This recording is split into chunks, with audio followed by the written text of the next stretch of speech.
শহীদ president Ziaur Rahman বিশ্বাস করতেন, একটি শক্তিশালী ও আত্মনির্ভর বাংলাদেশ গড়তে হলে জনগণের অংশগ্রহণ নিশ্চিত করতে হবে। 1981 সালের 30 মে রাতে একটি সুপরিকল্পিত ষড়যন্ত্রের অংশ হিসেবে সেনাবাহিনীর একদল বিপথগামী সদস্যের হাতে নির্মমভাবে নিহত হন তিনি। আরও জানাচ্ছেন নাজিয়া আফরিন। বাংলাদেশের ইতিহাসে এক অবিস্মরণীয় নাম Ziaur Rahman. We had no other way but to take up arms and fight our way out. স্বাধীনতার ক্রান্তিকালে কালুরঘাট বেতার কেন্দ্র থেকে তার স্বাধীনতার ঘোষণা উজ্জীবিত করে এই দেশের মানুষকে। যখন রাজনৈতিক নেতৃত্বের জন্য মানুষ অপেক্ষা করছিল, সেই অপেক্ষা করতে গিয়ে যখন কোনো আওয়াজ মানুষ পাচ্ছে না, তখন সেই ঐতিহাসিক মুহূর্ত এবং সেই ঐতিহাসিক দায়িত্বটা পালন করেছেন শহীদ রাষ্ট্রপতি জিয়া রহমান। 1975 সালের রাজনৈতিক পট পরিবর্তনের পর দেশের পরিস্থিতি অত্যন্ত অস্থির হয়ে ওঠে। 7 নভেম্বরে সিপাহী জনতা বিপ্লবের মাধ্যমে জিয়াউর রহমান নতুন রাজনৈতিক বাস্তবতার কেন্দ্রবিন্দুতে আসেন।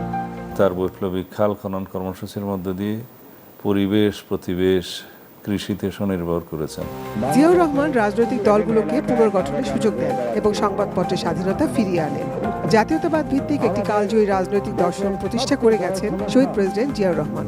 পঞ্চম সংশোধনীই মূলত বাংলাদেশের বহুদলীয় গণতন্ত্রের সূচনা করে সাংবিধানিকভাবে। এই রাষ্ট্রনায়কের অধীনে যে দেশ, সেই দেশে রুল অফ ল যেটাকে বলে, আইনের শাসন অত্যন্ত দৃঢ়ভাবে এদেশের মৃত্তিকার সাথে পতিত থাকবে। 1960 সালে বেগম খালেদা জিয়ার সঙ্গে বিবাহ বন্ধনে আবদ্ধ হন তিনি। তাদের 2 পুত্র তারেক রহমান ও আরাফাত রহমান কোকো। রাষ্ট্রে গুরুত্বপূর্ণ দায়িত্ব পালন করলেও পরিবার ও ব্যক্তিগত মূল্যবোধের অত্যন্ত যত্নশীল ছিলেন তিনি।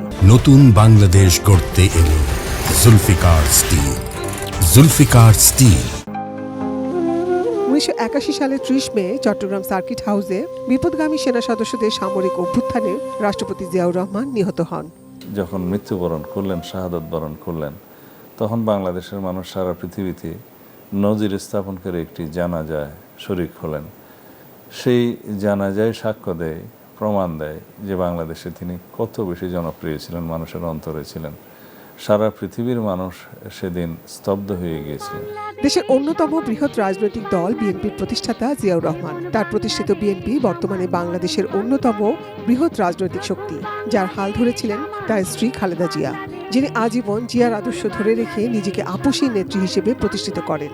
স্বৈরাচার বিরোধী আন্দোলনের মধ্য দিয়ে যেটা স্তব্ধ হয়ে গিয়েছিল, তার থেকে মুক্ত করার জন্য দেশনেত্রী বেগম খালেদা জিয়া তার লিগেসিকে, তার ঝান্ডাকে, তার পতাকাকে ঊর্ধ্বে তুলে ধরলেন।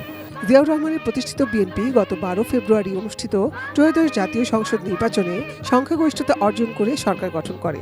শহীদ জিয়াউর রহমানের জ্যেষ্ঠ পুত্র তারেক রহমান বর্তমানে বিএনপি চেয়ারম্যান এবং নতুন সরকারের প্রধানমন্ত্রী হিসেবে দায়িত্ব পালন করছেন।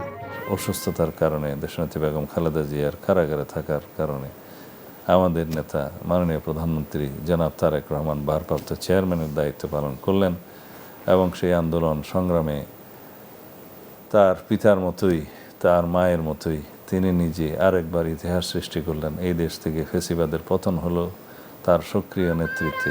শহীদ রাষ্ট্রপতি জিয়াউর রহমান ছিলেন বাংলাদেশের ইতিহাসের এক অনন্য অধ্যায়, যিনি বাংলাদেশের মানুষের স্মৃতিতে, শ্রদ্ধায় ও ইতিহাসে অম্লান হয়ে থাকবেন।